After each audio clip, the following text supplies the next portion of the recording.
Well, if I'm gonna disappear into nothing, I might as well bang my mom. Hey, Lorraine, wait up! Harry, my name's Marty. Number 30, Michael J. Fox as Zorro. Well done, you barnacle-munching scallywiggers! Sir, we've got a man down.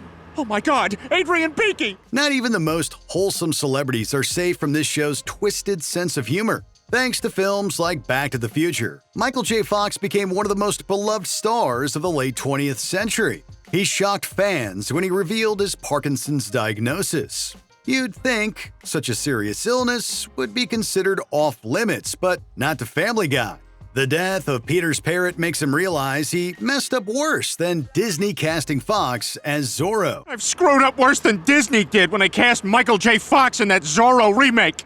The scene then cuts to the fictional movie, where the masked man's famous insignia is now unintelligible. It's clearly a dig at one of the disease's most recognizable symptoms. That's the man who saved us. I don't know, but he left his insignia. A ridiculously low blow, even by the show's standards.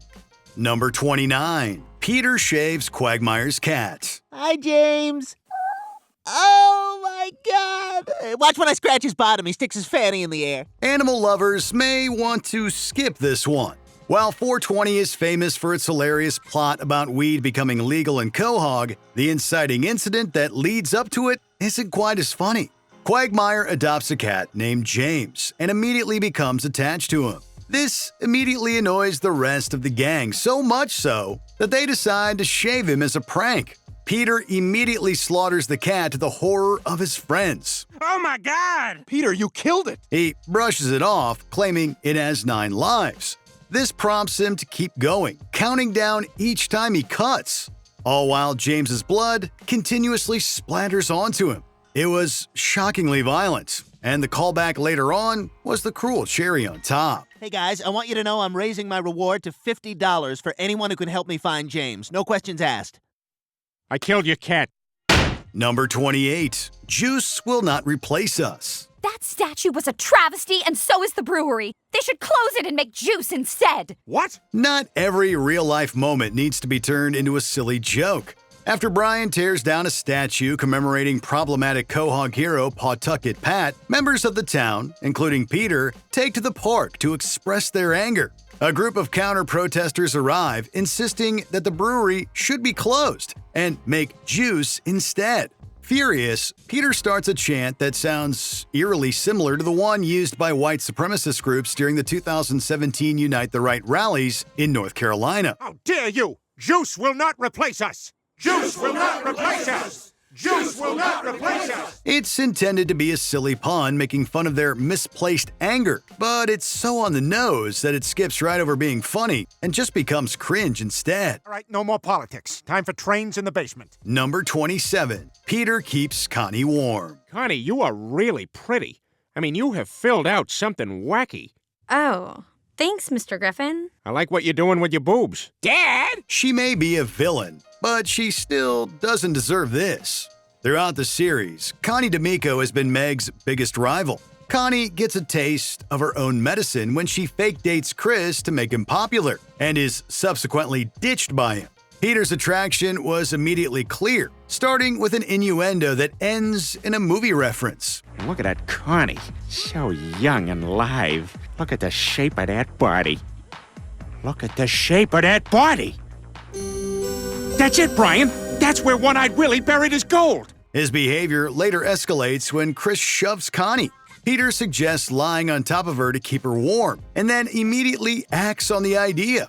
It's an uncomfortable sight, which he acknowledges by looking at the viewers and accosting them for their potential shock. Oh no, Connie's been hurt. I guess I should lie on top of her to keep her warm. What are you looking at? It's a cartoon! It's clear they knew they were going too far and just didn't care. Number 26, Peter's ghost costume. Peter isn't exactly the sharpest tool in the shed, but this ignorance often goes too far. Jerome was introduced in Season 8. After learning he dated Lois, Peter becomes so envious that he burns his friend's house down, forcing Jerome to move in. is jealousy grows. We're just friends, Peter. Don't tell me you're jealous. What, you dating that guy? It's just a lot to take in. Oh, yeah?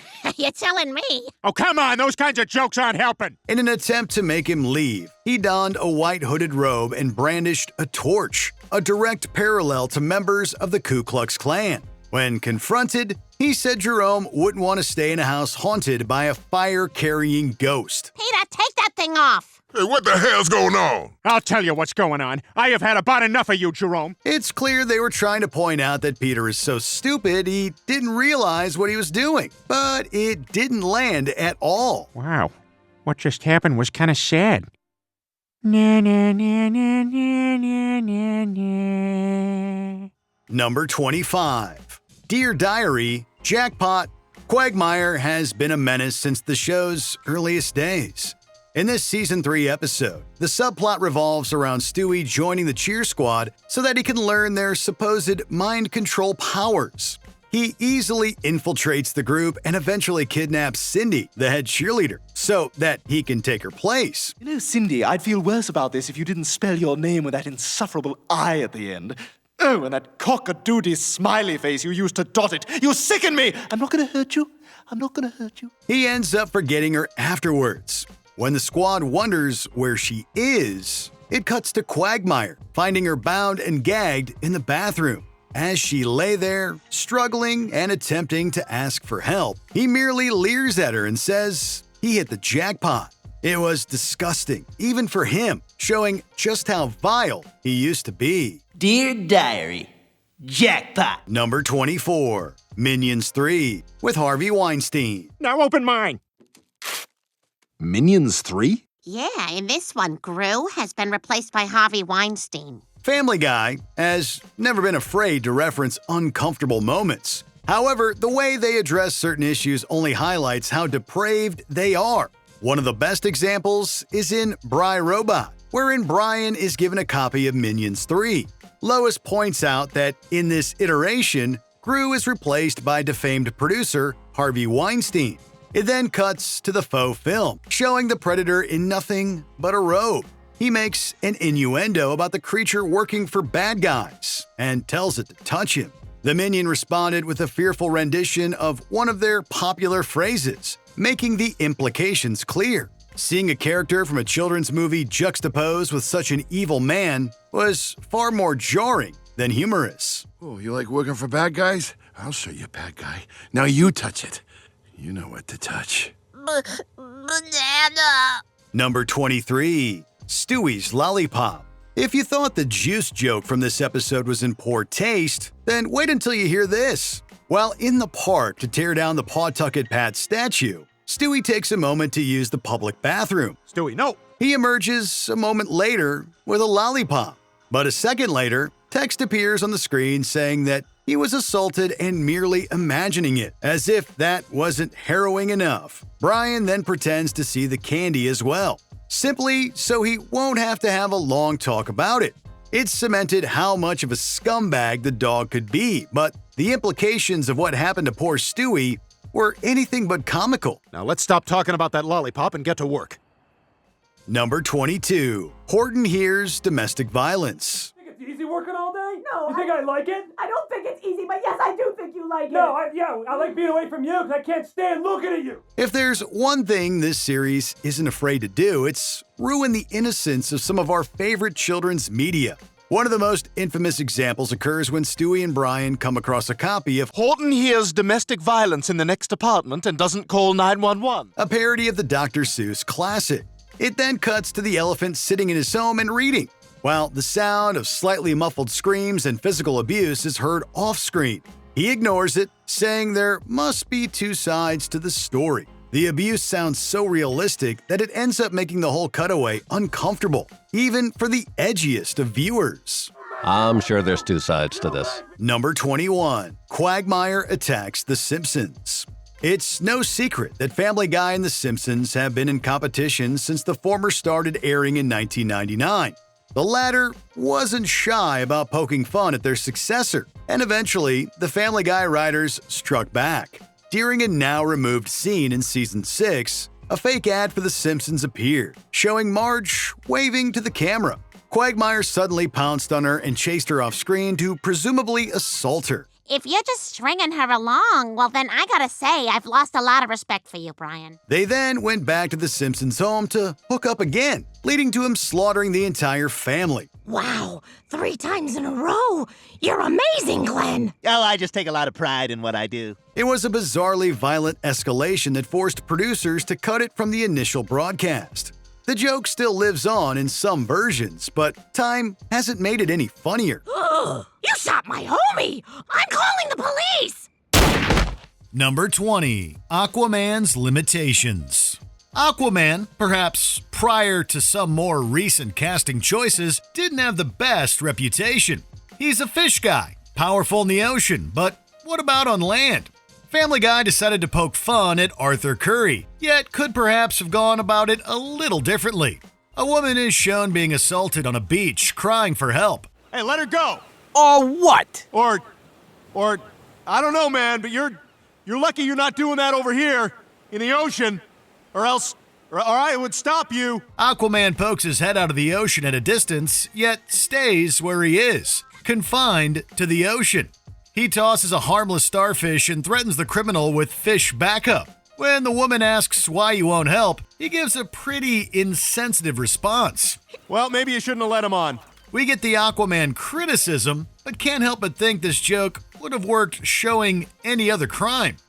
Number 19. The Ipecac Contest. Longtime fans of Family Guy will be far too familiar with this scene. It never gets less disgusting, even so many seasons later. In a season 4 episode, Peter gets a hold of some ipecac, a syrup made from plant extracts traditionally used to rapidly induce vomiting. All right, you guys, I got 8 crates of ipecac from Mort, all on my tab. Well, the Griffin boys have a contest to see who can go the longest without vomiting. What follows is a full 1-minute scene of continuous puking. The 4 end up writhing in agony on the floor, vomit lining every piece of furniture and most of the floor. Who wants chowder? If that wasn't enough, a season 11 episode where time is reversed shows it again, but Brian and Stewie have to endure it backwards. Number 18. Peter Griffin Jr.'s demise.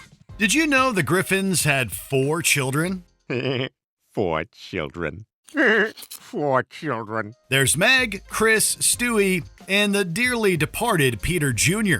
In a season 7 episode, a cutaway reveals a funeral scene in which Peter consoles a crying Lois over the grave of Peter Jr. In a gentle voice, Peter says he thought the infant would stop crying if he shook him hard enough. I'm sorry, Lois. I thought if I shook him enough, he'd stop crying. I was kind of right. It goes without saying that shaken baby syndrome is one of the leading causes of infant death. So the joke is quite provocative. Those vaguely familiar with this condition may guiltily giggle, and those all too familiar will likely not. Number 17. Domestic violence. In a season 10 episode, we're reintroduced to Quagmire's sister Brenda and her aggressive boyfriend Jeff. When we were kids, our mother used to sing a song when we were sad. Maybe that'll help now. Come on, Brenda. A stupid nursery rhyme isn't going to wake him up, especially the way you sing. Right, man? She refuses to leave him, despite his clear physical and mental abuses towards her. Quagmire and friends end up secretly putting an end to Jeff and faking a farewell letter to Brenda. This episode generated a lot of controversy, as it was unlike the show to take on such a heavy topic. In all fairness, they handled it with care, but it was perhaps too serious for a show like Family Guy. I guess he's really gone. It takes away from the severity of the situation. Also, the episode's title, Screams of Silence, the story of Brenda Q, mocks those melodramatic TV movies, which also arguably lightens the mood unnecessarily. Number 16. Jesus Visits Quahog. There are a lot of jabs at Christianity in Family Guy. Jesus himself is a reoccurring character, yet prior to this season 7 appearance, he was pretty much only in cutaways. In the episode I Dream of Jesus, Peter runs into Jesus who claims he's secretly hanging out on Earth. Are you Jesus Christ? No. Oh my God, you are! You're Jesus Christ! No, I'm not. I'm just a guy working at a record store. Peter persuades him to reveal his presence publicly, and Jesus reluctantly does so. He then becomes a sort of fame-hungry diva, appearing on various talk shows and shunning Peter for groupies and limousines. It doesn't look like there's any room. What do you mean? Well, there's only one space left, and I promised it to that cow. This is gonna be so much fun! Reactions were not favorable to the portrayal of Jesus as a famous snob. A season 13 episode sees JC faking virginity in order to sleep with people's wives. So, yeah. Jesus ain't no virgin. He did the same thing to me last Christmas. He what? Yeah, Jesus did the same thing to my wife Christmas before last and my buddy's wife the year before that. Number 15. Brian gives Stewie an STI. Brian and Stewie have been in a lot of adventures. Some good, some bad, and some ridiculous. In an episode titled Herpy the Love Sore, Stewie learns about blood brothers and performs the ritual with Brian. I think we should hold hands more often. There you go. We're blood brothers now. You happy? Actually, yes. I mean, I really feel the bond, Brian. However, he gets a little more than he anticipated when he wakes up with a herpes outbreak. Stewie is shunned by his daycare friends, has to call a former partner, hilariously a ripoff of Bob the Builder named Handy Manny, and confess to Rupert. Rupert, you know how we promised never to lie to each other? Well, I lied earlier tonight. It's not a burn from Dunkin' Donuts coffee. Brian continues to hide his affliction from his dates, but is thankfully stopped by Stewie and Chris. Ew! I'm sorry, Brian. I've got to go. Damn it, you guys. Her dad's really rich. Wow, you weren't kidding. Yeah. Critics considered the episode one of the worst, as it inaccurately portrayed the virus as well as reduced it to mere fodder for gross-out humor. Number 14. Brian cleans Stewie's diaper. The Season 8 episode, Brian and Stewie, is different from your average episode, as it features no cutaways and serves to further develop the characters and friendship of Brian and Stewie Griffin. Nice, right? Well, it can't go a full episode without something gross. The dog and baby end up accidentally locked in a bank vault over a weekend. What was that? I don't believe this. Hello? Hello? We're locked in! Despite his wit and seeming maturity, Stewie is still a baby and inevitably ends up with a dirty diaper. In desperation and complete lack of a change, he asks Brian to consume the contents of the diaper, which Brian hesitantly complies. There's just one part left. What are you talking about? There's nothing left. Look, the diaper's completely clean. Critics were understandably repulsed, disturbed, and completely grossed out. Number 13. Reactions to Ida. Glenn Quagmire loves the ladies so much, so you would expect the elder Quagmire to be the same, or even more of a womanizer. To subvert expectations, Seth MacFarlane and company went in a different direction, one that was roundly criticized. Dad, they're here! At ease, ladies. Hey, Glenn, you're not going to give your dad an entrance? Oh, yeah, I forgot. Guys, watch this. Are you ready, Boots? Quagmire Sr. comes to Quahog, revealing herself to be transgender and planning to undergo gender-affirming surgery. No, it's okay. It's a perfectly normal question. We can't sit here and just pretend everything's the same. It is a big transition for me, yes. That in itself isn't over the line, but the transphobic jokes were. Especially when Brian sleeps with Ida Quagmire and vomits upon learning of her transition. Many groups raised serious concerns about the episode, including the Gay and Lesbian Alliance Against Defamation, or GLAAD, saying it used offensive language and perpetrated harmful stereotypes about transgender people. For his part, Seth MacFarlane stood by the episode, believing it to be a sympathetic portrayal. Number 12. The Vietnam Veterans Memorial. The cutaways, a constant source of potential outrage. In a Season 8 episode, a trip to the nation's capital finds Peter and the gang driving by the Vietnam Veterans Memorial. And there's the Vietnam War Memorial. Hey, check out that Vietnamese guy giving the business to those Vietnam vets. Peter points out a Vietnamese man giving the business to Americans. We then see two U.S. veterans visiting the memorial, and being taunted by a Vietnamese veteran who refers to the memorial wall as a scoreboard, then points to a specific soldier on the wall whom he claims he killed. Oh, what happened to your friend? Hey, I know that guy. I killed him. He cried like a bitch. Vietnam, undefeated. It's really easy to see why this was ill-received by many, as it reduces the seriousness and massive death count of war to a sport. Some fans claim the gag puts down those who are already down. Number 11. The Whale and the Forklift. Any fan will recognize that Family Guy loves jokes that wear out their welcome. Remember that dead frog joke? Well, that was nothing compared to this one. In a 2014 episode, Peter gets a forklift and, of course, shenanigans ensue.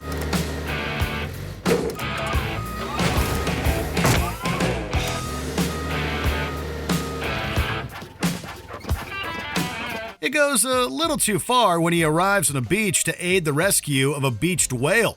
In an attempt to lift the animal, Peter instead impales it with the forklift prongs and spends nearly a full minute trying to get the whale into the water, gruesomely destroying it in the process. This whale's beached himself. He needs to get back in the water or he'll die. Step aside, I'll handle this. Give me some room. Is it funny or just nauseating? Oddly enough, something similar actually happened in 2015, when a whale corpse being airlifted made a mess on a Uruguayan beach. Number 10. The JFK Pez dispenser. In a Reddit AMA forum in 2017, a Redditor asked Seth MacFarlane if he regretted any Family Guy scenes. Out of all the scenes one might expect him to name, MacFarlane answered that he could do without the JFK Pez dispenser scene. In Season 1, Episode 5, a child exits a store and proudly displays his John F. Kennedy Pez dispenser, only to have its head promptly shot off. Check it out. It's a John F. Kennedy Pez dispenser. He then pulls a Robert Kennedy dispenser out, saying he's glad he still has that one. Well, good thing I still have my Bobby Kennedy Pez dispenser. The former president and senator were both assassinated, making this joke quite distasteful. In fact, the scene was cut from earlier DVD releases of the show. Number 9. Michael J. Fox's Wine Party. Family Guy occasionally features self-aware cutaway gags where they break the fourth wall to apologize or explain the jokes. This cutaway was introduced as usual, but cut to Peter against a plain background, explaining that they won't show it because it will make us all sad. See, he has this disease, and it makes him shake a lot, and what with all the shaking, he spilled his wine all over my shirt, and my shirt was ruined. So that's what that was. They, of course, show it anyway. Michael J. Fox, with a tray of wine-filled glasses, inevitably spills it all on Peter's shirt due to his Parkinson's disease. However, Fox himself has a sense of humor about his ailment, so we have to wonder if he was offended by these. Number 8. The Boston Marathon. This cutaway was already in poor taste, yet was also the victim of really bad timing. The 11th season episode, Turban Cowboy, features a cutaway in which Peter won the Boston Marathon. The thing is, he wasn't running but driving through the crowd. I haven't felt a rush like this since I won that marathon. About 1 month after this episode aired, the Boston Marathon bombings took place, taking the lives of 3 people and causing injuries for hundreds of attendees. The episode was pulled from airing again on Fox, as well as multiple streaming services. I'm Bob Costas, here with Boston Marathon winner Peter Griffin. Peter, how did you do it? There are some grim jokes on Family Guy, and this one isn't much different. The coincidence, however, is uncanny. Number 7. Somewhere That's Green. One resident of Spooner Street has a penchant for the youthful. You know who we're talking about, Herbert. He's repeatedly shown interest in Chris, and in one particular episode, Herbert daydreams about his potential life with him.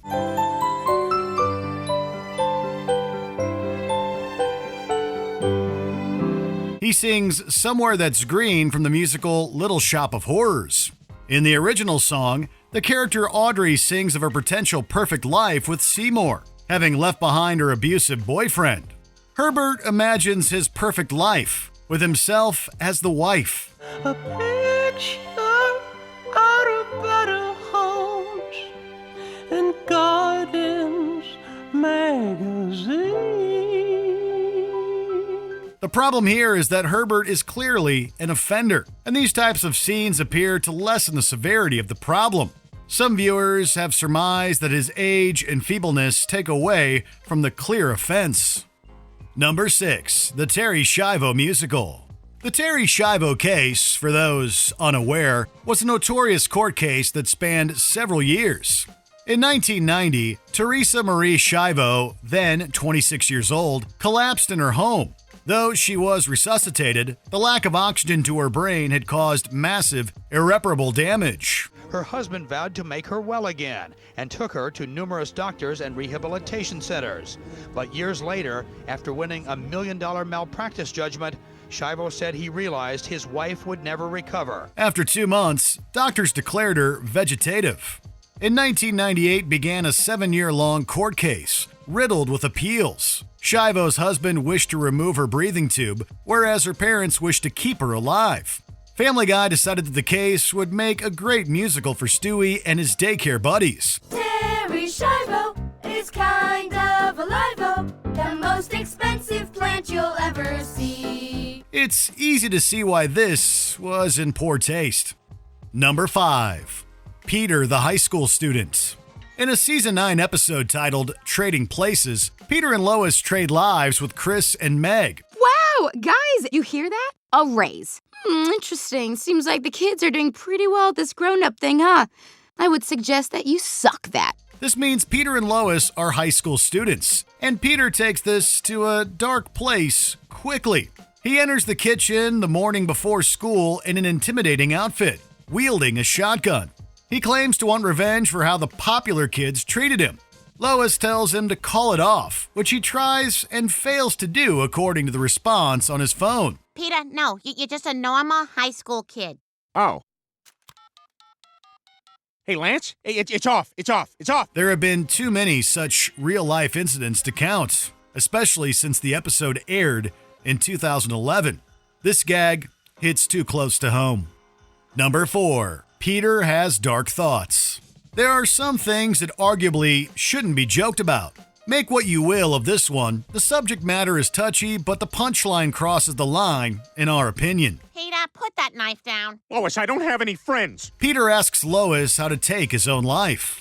From another room, Meg, often a dark character, answers him, even giving him tips.